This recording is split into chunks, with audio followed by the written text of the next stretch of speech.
I'm not perfect, and there's beauty in that. Right before this, I spent like the last 10 minutes trying to record a video about the subject of how no is a complete sentence, and you don't have to explain yourself to people if you don't want to do something. Obviously, we can use the example of consent because 68% of my audience is women. So you don't have to explain yourself when you say no. No is a complete sentence. No means no. You can also use it as an example of you're young, an entrepreneur, you have a job, you're making a lot of money, whatever, and your family member asks you, hey, can you give me some money? You're allowed to say no. Your friend says, hey, let's go to this party. You're allowed to say no. Your girlfriend or boyfriend says, hey, I want to go to this super expensive restaurant, or I want you to buy me this thing. You're allowed to say no. I was trying to record a video on that subject, but for some reason it just wouldn't come out. Maybe that was God's way of saying, Lawrence, you can mention that, but you don't need to make a whole video on the subject right now. And instead, we're going to talk about perfectionism. Because the reason why I spent 10 minutes over and over trying to record the same video was I wanted it to be perfect. I would be recording like 2 minutes in, then I start stuttering. My words would just become cloudy, and it just wasn't going right. It wasn't good enough. And then, you have to start thinking about what even is good enough. A lot of times we measure ourselves to this standard of perfectionism. We measure ourselves to this standard of it has to be just right. And that holds us back. You want your song to be just right. You want it to be perfect. And there's beauty in respecting your craft. There's beauty in taking your time. There's beauty in putting hard work into it. But you don't need to be perfect to start. You just have to start to get better. And sometimes the thing that you want to make just isn't meant to be right now. That's something that you need to let marinate, let soak. And for people similar to me, I have a very like go, go, go kind of mentality. Like I have a very, I want to do it now. I get a video idea, I fire up the camera, I record it now. And that's good because you're taking action, you're going for it, you're not sitting around just planning and planning and planning and planning and never doing it. But that can also lead to impatience. That can lead you to not taking enough time, not letting the idea fully marinate, not allowing yourself the grace to sit down and take it one step at a time. You can't rush it. You can't rush the process because perfectionism it leads to a lot of procrastination. You think that, oh, I need to get this thing right and that thing right and this thing right and that thing right and this detail and that detail and this detail. But if you don't even start, if you don't even put something out there, nobody's going to know about it. You're not going to make any progress because you have a master plan, but you've never taken action on the plan. You have a perfect recipe, but you haven't turned on the stove. You have all the ingredients, but you haven't cracked the egg. You have all the materials, but you haven't opened the paint. You have all the equipment, but you haven't plugged in the microphone. You have all the information and the details and the training and the degree, but you never applied for the job. You never started. You know how to be a perfect surgeon, but because you've never started cutting people, that's a weird way to put it, but because you've never began doing surgery, you have a master plan, you have a PhD, but you have zero experience.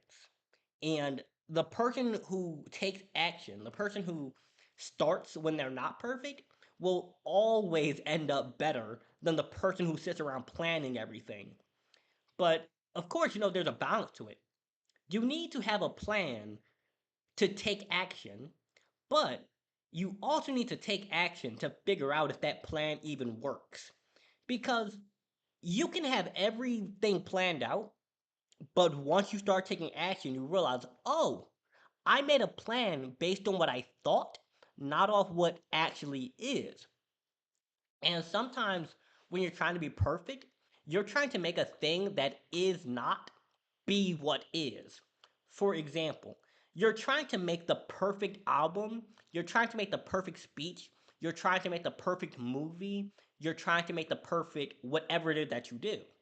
But because you're trying to take a plan that was made in theory, but you never tested the idea out, you have a perfect movie in your head, but because you never used the camera, you don't even know how to make that movie. Whereas the person who had the idea, like they had the title, they had the plot, they had the characters, but they used the camera, like they figured out how to use the camera, their level with one idea is going to beat your level 10 because they have experience in action, but you don't. You have a master plan, but no action. You're trying to be perfect, but in trying to be perfect, you take no action because in order for you to take action, you must first be perfect, but the way you become good at something is by doing it when you're not even good at it. When I first started speaking and making my videos, I was not that good. I was alright. I was okay at it. I was better than most, but I don't like being better than most. I like being exceptional. And to be exceptional, you must take exceptional action. I post between like 5 to 8 times a day. 5 to 8 times a day. I record a video, usually 1 to 3 videos a day, like long form YouTube videos, and then I post 8 TikToks. I do a lot of practice, a lot of reading, a lot of studying, a lot of preparing. I work 7 days a week. I take no days off. And that can seem a bit obsessive to people, but in order to be exceptional, you gotta be obsessed with it. The only things I do are I come to this office and make these videos and do business stuff. I go to the gym and I go fishing.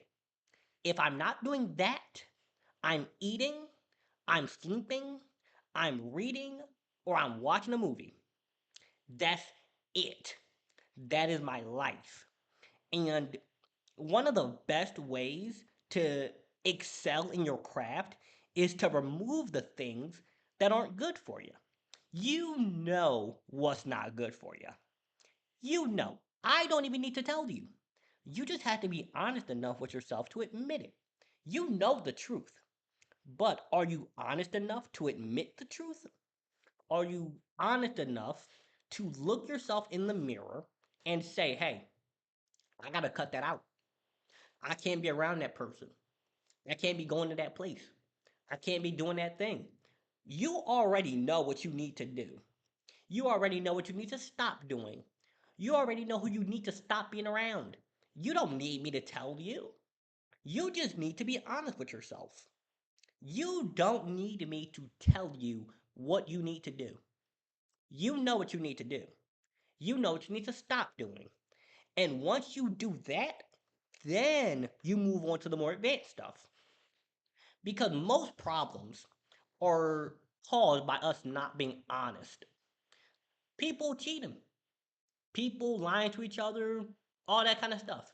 If we just were honest and said, hey, here's what I want, here's who I am, here's me, we'd solve a lot of problems. We really would. But we try to put on this perfect, curated image for the world. We try to show people what we want them to see rather than what we really are.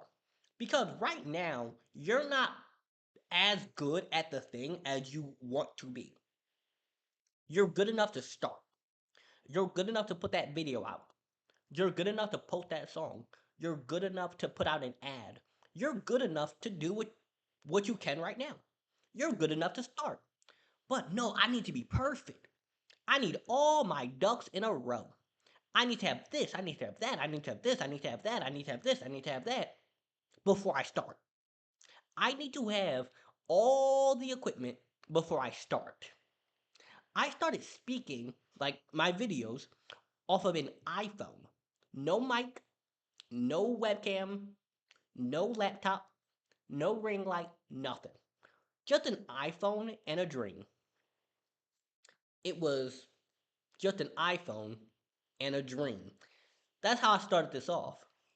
And you need to understand that trying to be perfect, trying to come out the gate with everything perfectly in a row.